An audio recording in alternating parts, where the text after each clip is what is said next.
ایک مرتبہ امام علی علیہ السلام کی خدمت میں ایک شخص آیا اور دست ادب کو جوڑ کے عرض کرنے لگا، یا علی، میں بہت بیمار ہوں، میری بیماریاں ختم نہیں ہوتی، میں کیا کروں؟ تو امام علی علیہ السلام نے فرمایا، اے شخص، میں نے اللہ کے رسول سے سنا کہ جو انسان روز صبح سیب کھاتا ہے اللہ اسے شفا عطا کرتا ہے۔ اس نے کہا، یا علی، آپ فرماتے ہیں کہ جس کو جو چاہے پوچھے، کیونکہ آپ علم کے دروازے ہیں، آپ زمین سے زیادہ آسمانوں کے راستے جانتے ہیں، ایک سوال میرے ذہن میں ہے۔ تو امام علی علیہ السلام نے مسکرا کے فرمایا، اے شخص، جو تم پوچھنا چاہتے ہو اس کا جواب بتاؤں یا وہ سوال بھی میں خود بتاؤں؟ وہ شخص کہنے لگا،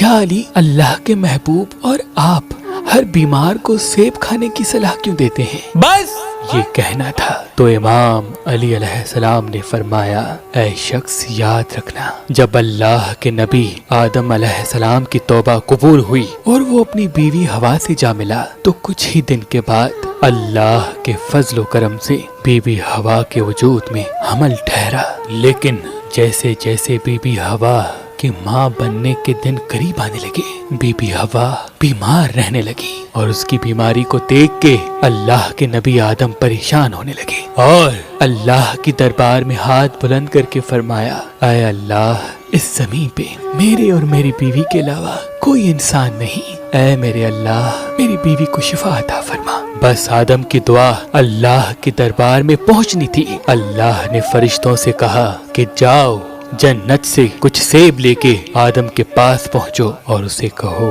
کہ اللہ نے تمہارے مرض کی دوا اس پھل میں بخشی ہے۔ اللہ کے کرم سے بی بی ہوا نے جیسے ہی وہ سیب کھایا وہ شفایاب ہونے لگی، اور یہ بات قائم ہو گئی، جب جب خاندان آدم میں کوئی بیمار ہوتا تھا وہ دعا مانگتا تھا اور آسمان سے دوا کی صورت میں ایک سیب نازل ہوتا تھا، جیسے ہی وہ سیب کھاتا تھا اسے شفا ملتی تھی۔ لیکن افسوس تو یہ ہے کہ جیسے ہی آدم کا کنبہ بڑھنے لگا تو انسانوں نے جنت کے اترے ہوئے اس پھل کو چھپانا شروع کر دیا، اور چھپانے کے بعد اسے بیچنے لگے اور یہ مقابلہ کرنے لگے کہ میرے پاس جنتی سیب زیادہ ہیں، اور اسی لالچ کی وجہ سے آسمان سے سیب اترنا بند ہو گئے۔